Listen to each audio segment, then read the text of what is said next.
Сәлем досым, бүгін біз хрома кейдің көмегімен, яғни қара жолақтар ашылуын эффектісін жасаймыз. Ол не десеңіз, яғни киноларда жүретін қара жолақтар. Осылайынан ашылады сізге кино, немесе кино бұлайынан ашылатын болады.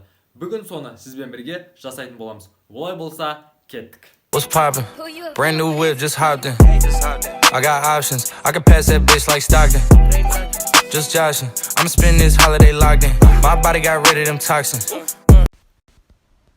Олай болса, біз әдеттегідей видеолепқа кіреміз. Плюс батырмасын басып, өзімізге ұнаған, яғни хрома кей видеоны таңдап, және өзімізге ұнаған дайын видеоны аламыз.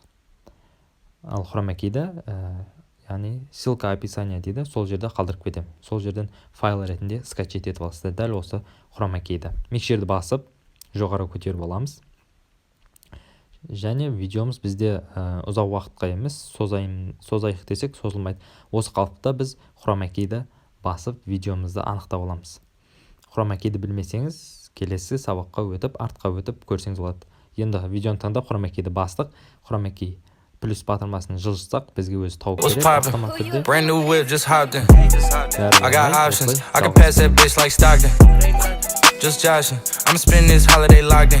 My body got rid of them toxins.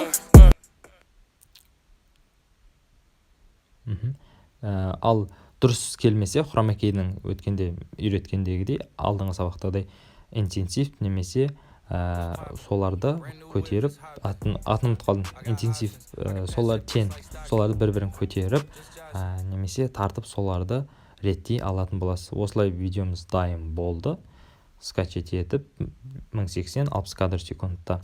Ал сіз горизонтальды, вертикалды түрде жаттығып көріңіз. Ал менің YouTube'да астта қалдырған файлымда түрлі осындай хрома кей файлдары бар.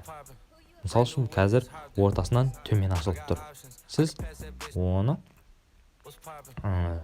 ортасынан екі бөліп ашып көріңіз. Олай болса, бүгінгі сабағымыз бітті.